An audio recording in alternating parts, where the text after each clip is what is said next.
Amis, bienvenue à vous dans le débrief du match Cadiz-Real Madrid, dont un Real qui s'est imposé 3-0, notamment un doublé de Benzema et un but qui le recrue de André Zola. Franchement, top performance ce soir.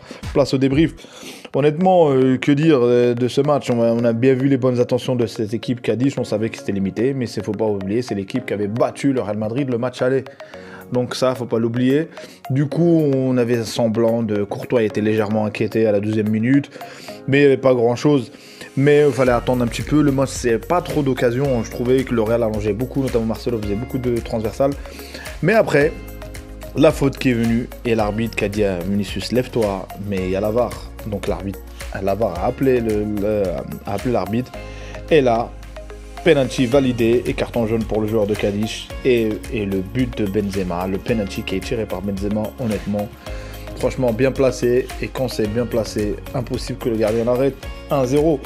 Juste après, ça continue, Nacho qui récupère la balle et qui donne à Benzema, et Benzema il fait un centre pour André Zola, et franchement, André Zola qui marque, il le recrue, franchement, il marque de la tête, une tête. Une question au sol, bref, elle passe entre les jambes du gardien.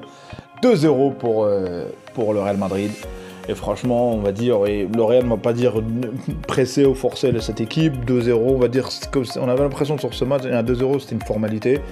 Et là, pour clôturer le tout, et Benzema arrive avec son doublé, et notamment le centre de Casemiro qui dépose sur la tête de Benzema.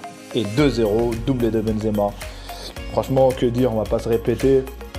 Benzema, je crois, il vit depuis que Zidane, ça fait longtemps qu'il est au Real, mais on va dire, le top niveau où il est, je pense que c'est avec Zidane qu'il l'a eu.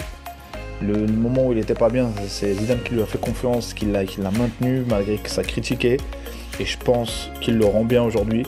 Et je pense qu'avec Zidane, il a vécu sa meilleure période, on va dire en termes de statistiques, en termes de buts, en termes de jeu, malgré qu'il a fait des belles saisons, mais là, avec l'ère Zizou, il est au plafond, je pense. Je sais pas s'il est au plafond, mais en tout cas, c'est les top performances mondiales.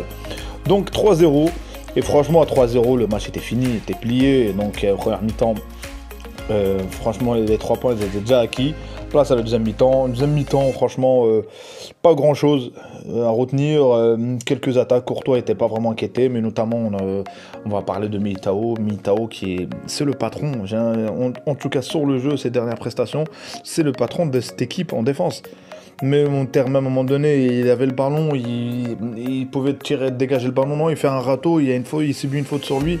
Et notamment aussi, il a failli marquer à un moment donné, en mi-temps, le but. Il prend des initiatives, techniquement il est bon, il fait même au niveau, quand il allonge les ballons. Sincèrement, moi, Militao m'impressionne énormément. Donc le Real a géré, notamment aussi, il y a eu à un moment donné les changements, l'entrée de Carvajal à la place de Varane et l'entrée de Isco à la place de Vinicius. Et Asensio à la place de André Zola. Donc je pense que c'est de la gestion, je pense que c'est Carvajal, faut le faire jouer. Varane est sorti parce que je pense qu'il revient de blessure. Bon, à la 61e minute, bon, il a assez joué. Du coup, on va le préparer pour le prochain match. Donc voilà, le Real a géré, il y a eu quelques situations de marquer. Il y a eu aussi l'entrée de Mariano Diaz à la place de Benzema à la 74e minute. Et il aurait pu marquer son but, franchement il dribble le gardien, mais il met bref, ce joueur, on va dire, c'est très très limite lui aussi, donc du coup, franchement il n'y a pas grand chose à dire, franchement Marcelo pas mal, il a bien joué, donc franchement, belle performance, notamment aussi on a fait reposer les cadres. Donc quand tu fais reposer Kroos et Modric, c'est bien parce que t'en as besoin. Et t'as placé au milieu de terrain avec Casemiro, Blanco. Franchement, je trouve qu'il a fait son match, le petit, il a fait son match. Donc que dire, une belle victoire du Real Madrid, 3-0. Et c'est bon, faut attendre demain, qu'est-ce que l'Atlético va faire.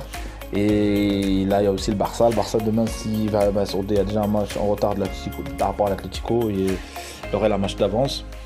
Donc on verra bien comment ça se passait. Donc le Real n'a plus son destin en main. Il faudra attendre peut-être que des faux pas des autres adversaires, mais notamment le match, la confrontation directe entre le Barça et l'Atlético Madrid. Et ce match, la meilleure option, c'est le match nul. Si un match nul s'il y a match nul entre les deux équipes et le Real gagne tous ses matchs, le Real est champion. Parce que le Real, déjà, il va être égalité de points si on part du principe, s'il y a match nul contre l'Atlético Barça, bah, le Real, sur les deux confrontations, le Real, on va dire, virtuellement à un point d'avance. Donc je sais pas, on verra bien. Top performance du Real. Franchement, même si le match nul qu'ils ont fait, si ils avaient cette équipe-là, le match aller, je pense que le match qu'ils ont perdu contre Getafe, je pense que le Real aurait gagné. Donc voilà. Les amis, merci d'avoir écouté ces débriefs. Si vous n'êtes pas abonné, abonnez-vous, commentez, likez si vous avez aimé la vidéo. Salut, à un prochain débrief.